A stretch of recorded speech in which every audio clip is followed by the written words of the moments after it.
Antenne 2, 20h, le journal de la rédaction, Henri Sagnier. Bonsoir, j'espère que vous avez passé un excellent week-end. À la une ce soir, François Mitterrand sur RTL, interview et petite phrase. Affaire Luchaire, j'ai donné la directive de ne rien vendre à l'Iran.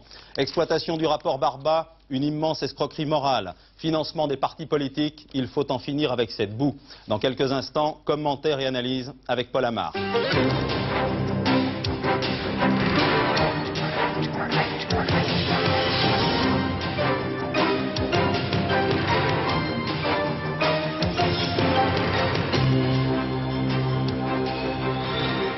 Première distribution de prix littéraires, le Goncourt à l'écrivain marocain Tahar Benjeloun pour La Nuit Sacrée, le Renaudot à René Jean-Claude pour L'Enfant halluciné.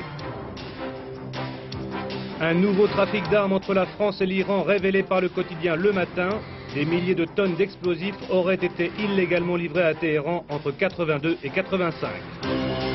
Lancement de l'emprunt Eurotunnel, 7,7 milliards de francs pour construire le tunnel sous la Manche. Les banques compléteront l'apport des petits épargnants français et britanniques. Catastrophe aérienne aux États-Unis, un DC-9 s'écrase au décollage sur l'aéroport de Denver en pleine tempête de neige. Bilan 26 morts, 56 blessés. Une journée supplémentaire de détention pour Marcel Carton, Marcel Fontaine, Jean-Paul Kaufmann, Jean-Louis Normandin d'Antenne 2 et Roger Hawke. Les otages français au Liban n'ont toujours pas été libérés. François Mitterrand s'explique, c'était il y a un peu plus d'une heure sur l'antenne de nos confrères de RTL. En tête de l'entretien, l'affaire Luchaire. Le président est formel. Dès 1981, a-t-il dit, j'ai confirmé les directives de ne rien vendre à l'Iran. Écoutons-le. La Constitution ne m'a pas confié la charge de vérifier les autorisations d'exportation de matériel de guerre.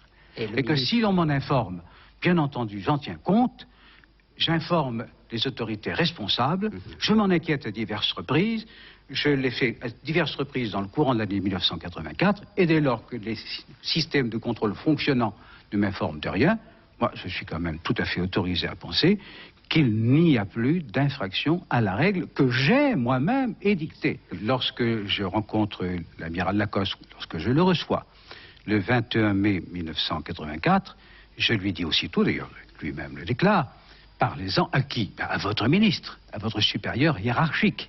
Ce qu'il fait, et je crois, le 24 mai. Et moi aussi, je lui dis, je lui en parlerai, ce que je fais dans le même délai.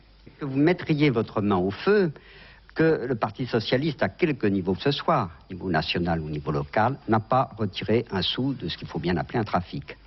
Oui, je mettrai ma main au feu. Et personnellement, je pense que la manière dont le rapport Barba a été divulgué, ce qui est aussi une affaire d'État, alors qu'une instruction judiciaire avait déjà été ouverte et qu'il appartenait au juge d'instruction d'examiner selon les méthodes de la justice la situation des personnes mises en cause.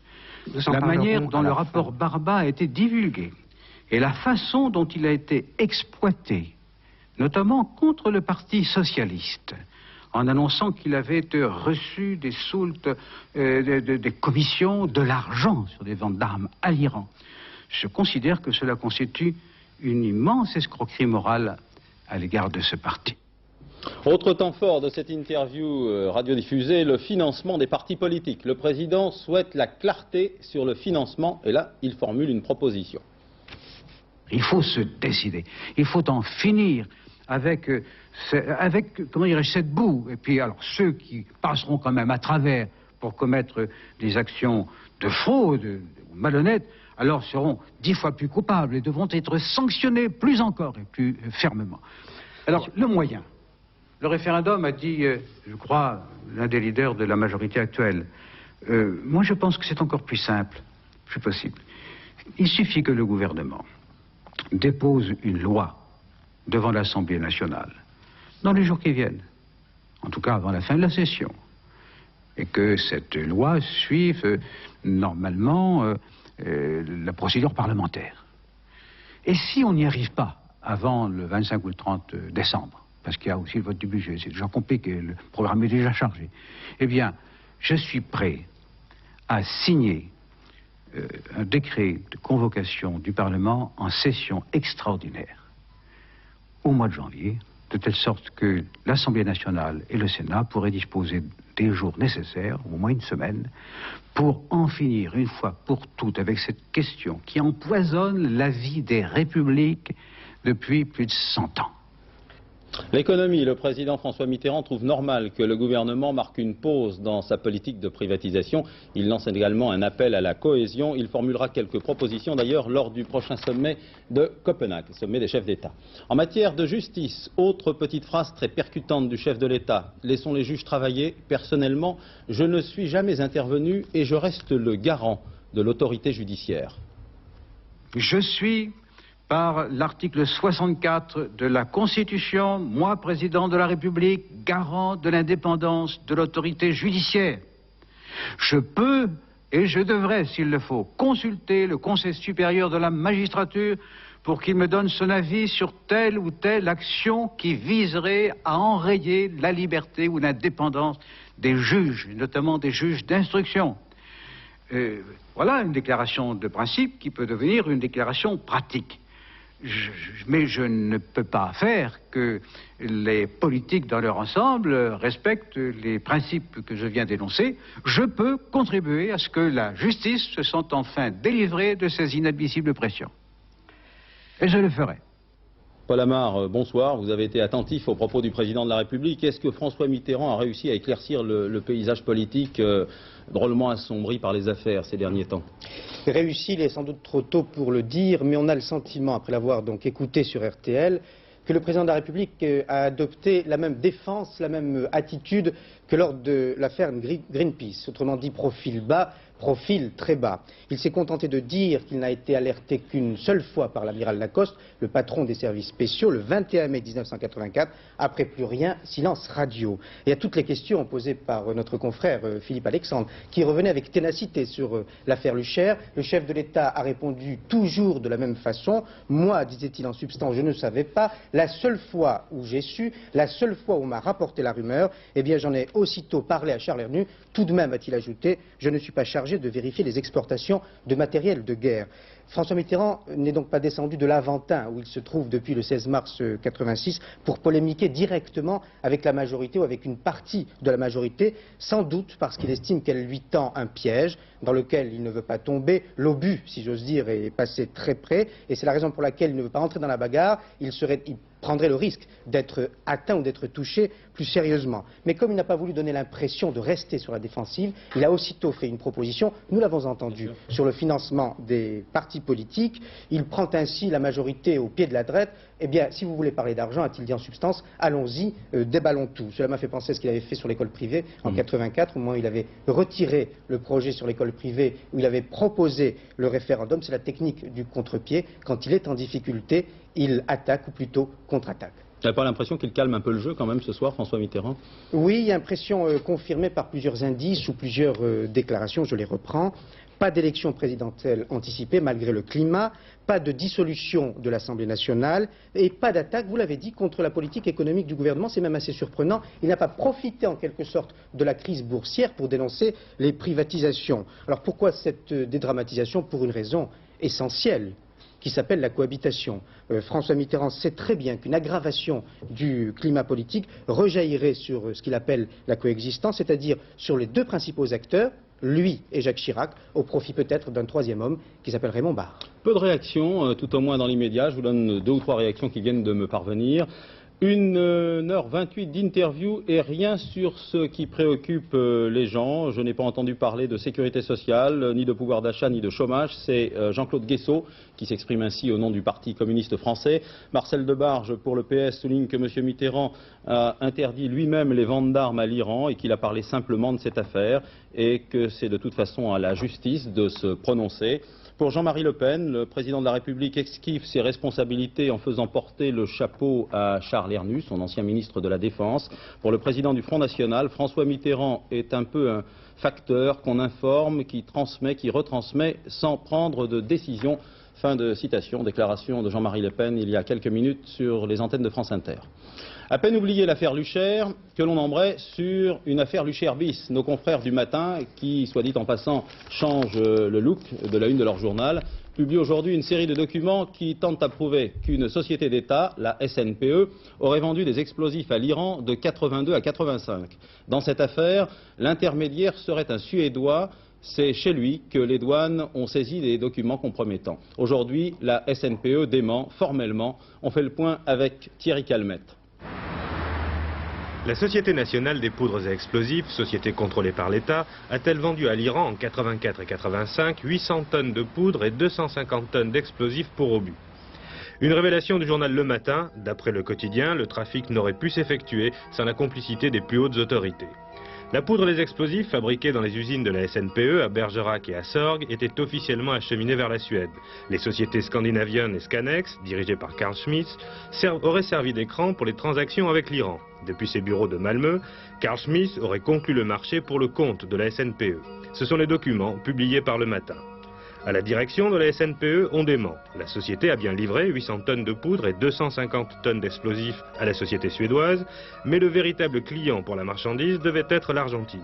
Ce qui explique que le marché était régulièrement couvert par les autorisations administratives du ministère de la Défense.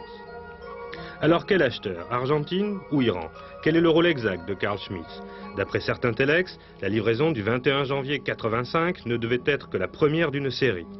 La bonne foi de la SNPE a pu être abusée, à moins que la société soit au centre d'une nouvelle affaire d'exportation d'armes vers l'Iran.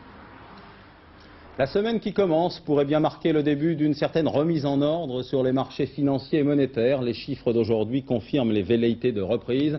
Plus 4,9% aujourd'hui à la Bourse de Paris, hausse du dollar et fermeté du franc. Apparemment, il a suffi que Ronald Reagan en personne annonce un accord imminent avec le Congrès autour de la réduction du déficit américain pour que le calme s'installe à nouveau.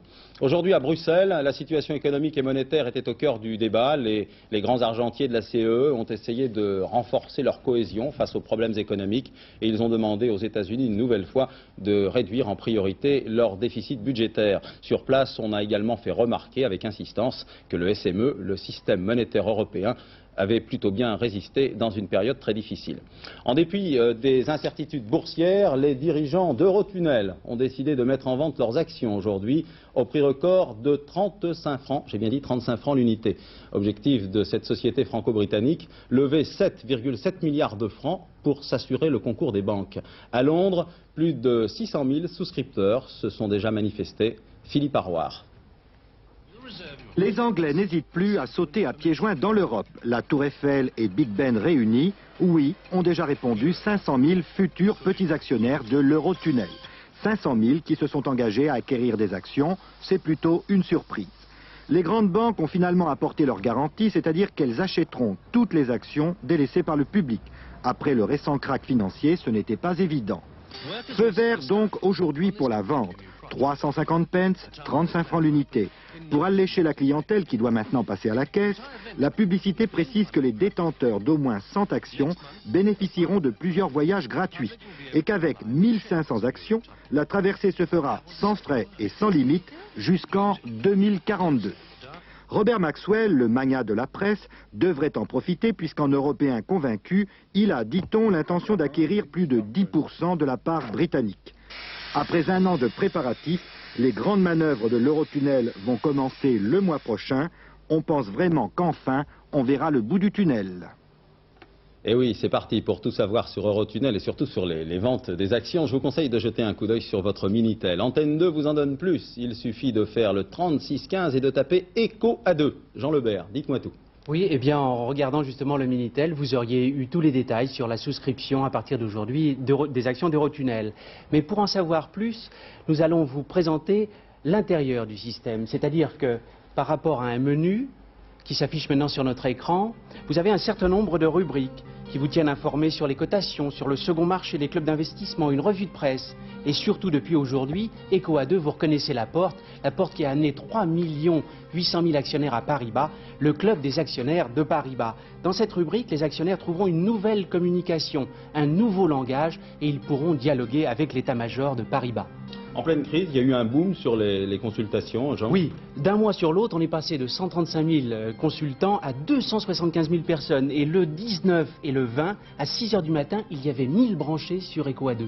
À 6 h du matin? 6 h du matin. Il y en a même à minuit, à 2 h du matin. Il y en a qui dormaient pas, là, hein? Non, je crois. Il se faisait beaucoup de soucis. Est-ce que les téléspectateurs vont pouvoir vous poser des questions? Oui, d'une part à nous, mais surtout à l'état-major de Paribas. Ils vont pouvoir s'interroger sur le recul de l'action Paribas et ils vont obtenir des réponses. Ils pourront dialoguer avec l'état-major de Paribas. Ils pourront aussi commander de la documentation, les rapports annuels, les rapports semestriels. Et à l'avenir, vous allez pouvoir faire des consultations plus personnalisées, disons? C'est cela, du sur-mesure. On va aller plus loin. On va faire du calcul de la retraite et de l'évaluation de patrimoine. Merci. Et alors on rappelle, 3615, code EcoA2. EcoA2, merci. En Pologne, à 15 jours du référendum proposé par le général Jaruzelski, un référendum sur les réformes politiques et économiques, plusieurs opposants polonais ont annoncé hier à Varsovie la création d'un nouveau parti politique, le Parti socialiste polonais. Les militants de ce parti, dont la première réunion a été interrompue par la police, reprennent un certain nombre d'initiatives qui étaient celles de Solidarnosc. Ce n'est peut-être pas un hasard d'ailleurs si Lech Walesa rappelle par ailleurs qu'il est hostile au principe du référendum. Reportage de Pascal Perry et Thomas Labetz. Avec le référendum du 29 novembre, le gouvernement polonais cherche, semble-t-il, à regagner de sa légitimité. Les deux questions qui seront posées tournent autour de la politique économique et des libertés. En substance, il s'agit de savoir si les Polonais sont prêts à se serrer la ceinture 2 ou 3 ans et s'ils approuvent le modèle de société dans lequel ils vivent. Pour Lech Walesa, ces deux questions n'ont pas de sens. Solidarnosc boycottera le référendum. Nous disons non au référendum. La société polonaise n'en a pas besoin. C'est le pouvoir qui a besoin d'une leçon de démocratie. Voilà pourquoi nous considérons que participer au référendum serait un non-sens. Nous avons déjà demandé un référendum en 80 et en 81 et nous n'avons pas changé d'avis à ce sujet. Cela dit, un référendum doit répondre à de véritables questions. Dans la mesure où les citoyens ne peuvent ni participer à la formulation des questions, ni vérifier la sincérité du résultat, ni bénéficier de la morale du référendum, il est difficile d'imaginer qu'ils y participent. Pour sa part, le gouvernement polonais accuse Solidarnosc de vouloir retarder l'application de réformes dans le pays. Cela dit, la manœuvre engagée par l'équipe Jaruzelski ne recueille que peu d'échos. Les Polonais ne croient pas dans leur gouvernement. Vous rencontrerez de plus en plus souvent les gens qui vous disent, si vous leur posez la question, mais qu'est-ce que vous pensez de ce gouvernement-là? Oh, vous savez, qu'est-ce qu'on peut enfoncer? C'est chiant, évidemment, ces gouvernements-là. Et monsieur, est-ce que ça vaut la peine de les répéter? On les répète depuis 44 ans. La partie de bras de fer est désormais engagée entre gouvernement et opposition. La télévision polonaise a même ouvert une ligne téléphonique spéciale référendum. De son côté, la presse clandestine de Solidarnosc explique dans tous ses bulletins qu'il convient d'éviter le piège du 29. Le message est clair, pas de chèque en blanc au gouvernement. Cette fois-ci, on a l'impression que le système communiste dans l'Europe de l'Est est en crise. Tout le système. Et que pour la première fois, les forces dirigeantes de ces systèmes ont la conscience que ça ne tourne plus et qu'il faut faire quelque chose. Le 29 novembre, environ 15 millions de Polonais sont appelés à se prononcer sur leur avenir. Cependant, au-delà du référendum, beaucoup estiment déjà que le régime a plus à perdre qu'à gagner. Depuis le 12 septembre dernier, on s'interroge sur le sort de notre confrère Alain Guillot. Alain Guillot est un reporter indépendant qui travaille épisodiquement pour l'agence Sigma. Il est actuellement détenu à Kaboul, en Afghanistan, et il fait l'objet d'une enquête. Pour la première fois, nous sommes en mesure ce soir de vous montrer les images qui témoignent de la présence d'Alain Guillot dans ce pays. Le document que vous allez voir a été tourné par un Afghan qui a pu échapper à l'embuscade. Jérôme Bonny. Juillet 87, un groupe de Moudjahidines s'apprête à entrer en Afghanistan. Parmi eux, un homme apparemment détendu, habillé comme eux, mais lui n'y va pas pour se battre. Il est français, reporter, c'est Alain Guillot. Son reportage aurait sans doute commencé comme celui-ci, avec la longue traversée du pays en guerre. Des Moudjahidines à bout de force, se battant pour la moindre goutte d'eau, un homme épuisé, s'effondrant au bord de la route interminable qui mène à Daoulatabad, près de la frontière soviétique, à 1 millier de kilomètres. Dans cette région ouzbek, où les journalistes sont rares, Guillot a formé de jeunes Afghans au maniement de la caméra. C'est l'un d'entre eux qui a tourné ces images dans un bazar où Guyot va filmer, sans le savoir, ceux qui vont devenir les acteurs de sa propre histoire. À la tête de ce convoi, au volant de la voiture de commandement, un homme qui a secrètement trahi et va le donner aux soviétiques. Pourtant, on l'a mis en garde contre ce Rassoul Palawan, meurtrier de plusieurs résistants, dont son propre commandant. Dans la même voiture, à gauche, le commandant Amin, qui a pris Guyot en charge. Rassoul est son fils adoptif et il va accepter, après beaucoup d'hésitation, un rendez-vous pour une opération militaire. Encore inconscient du danger, Guyot remercie en anglais le commandant qu'on vient de lui présenter. Le lendemain, il va tomber dans une embuscade tendue par les hommes de Rassoul. Plusieurs moudjahidines seront tués, Amin et Guyot capturés, puis livrés aux soviétiques. Un comité a été constitué pour la libération du journaliste. Les amis d'Alain Guyot, boîte postale 99 92 134, ici les Moulineaux Cedex. Oui, à propos de la situation en Afghanistan dont parlait Jérôme Bonny, M. Gerasimov, porte-parole du ministère des Affaires étrangères soviétique, a déclaré aujourd'hui à Munich que les troupes soviétiques étaient prêtes à se retirer dans un délai de 7 à 12 mois. Les autres télégrammes de l'actualité avec Isabelle Stess. Ensuite, nous reviendrons sur l'attribution des prix littéraires. C'était aujourd'hui à Paris. Nouvelles attaques dans le Golfe, un super pétrolier de la compagnie américaine Exxon et un bâtiment grec ont été touchés aujourd'hui près du détroit d'Ormuz. L'Iran riposte aux raids aériens de l'Irak. En une semaine, Bagdad aurait attaqué 11 navires iraniens. Federico Mayor, officiellement installé à la direction générale de l'UNESCO, c'était ce matin à Paris, 2 semaines après son élection mouvementée. Mayor remplace le Sénégalais Mbo, durée de son mandat 6 ans, une ambition, faire revenir l'Angleterre et les États-Unis, principaux bailleurs de fonds de l'UNESCO. La reine Margaret II, hôte de François Mitterrand, la souveraine danoise, inaugure à Paris l'année des échanges culturels France-Danemark, l'orfèvrerie du 18e. Au programme d'aujourd'hui, la reine inaugurera au total 3 expositions. Collision ferroviaire près du port suédois de Göteborg, au moins 5 morts et 50 blessés. Les 2 trains circulaient sur la même voie. Les systèmes de sécurité automatique auraient été débranchés en raison de travaux.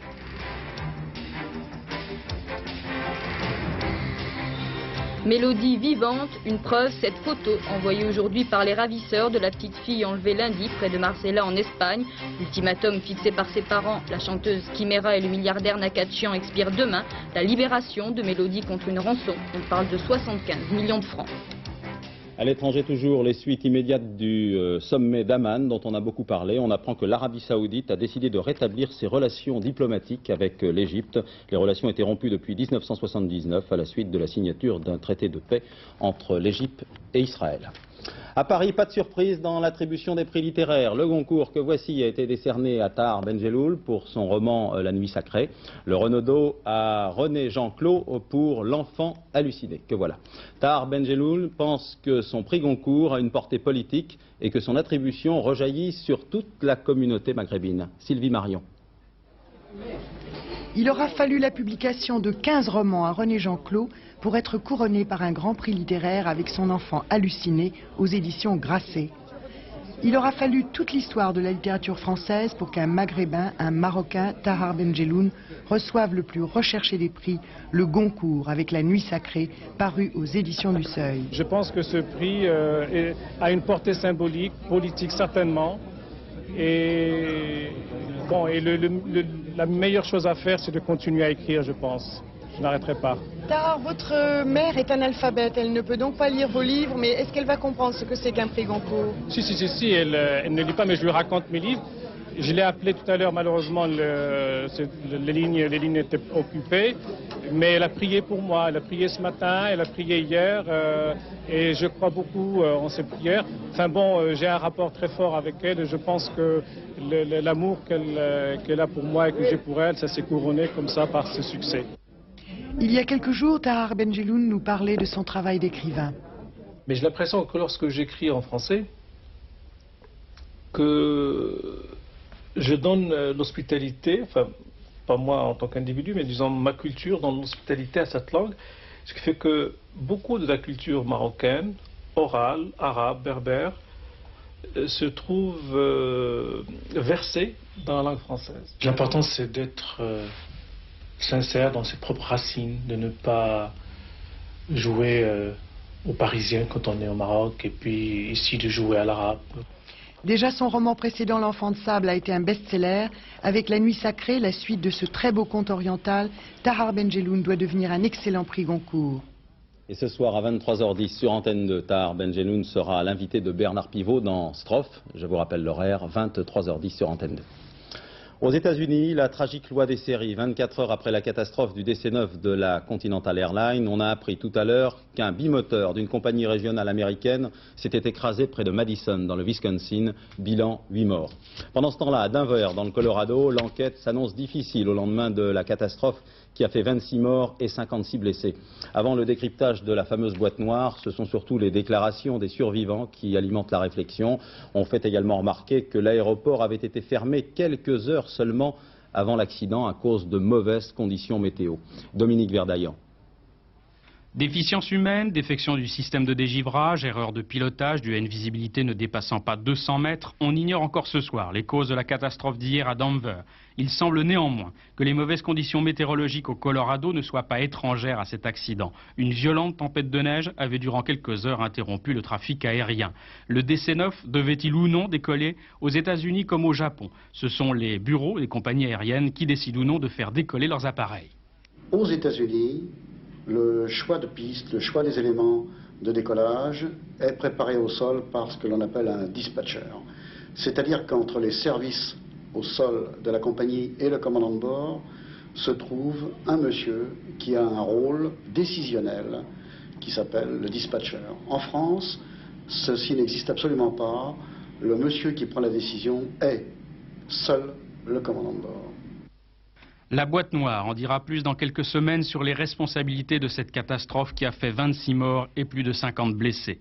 Le souci économique et de rentabilité de certaines compagnies aériennes est quelquefois en totale contradiction avec la volonté des pilotes de ligne qui tiennent à ce que la sécurité prime sur la ponctualité. La météo, Laurent Cabrol, apparemment le soleil revient sur l'hexagone, mais il faut faire le ménage, comme vous dites. Hein. Oui, c'est-à-dire que notre météo prend des allures un peu de tâches ménagères. Nous allons donner un coup de serpillière. Pourquoi? Eh bien parce que nous avions énormément d'humidité accumulée dans le sol avec la pluie d'hier, les ondées de ce matin. Et cette humidité, il va falloir qu'elle s'en aille. Pour qu'elle s'en aille, nous aurons des brumes, des brouillards dès demain.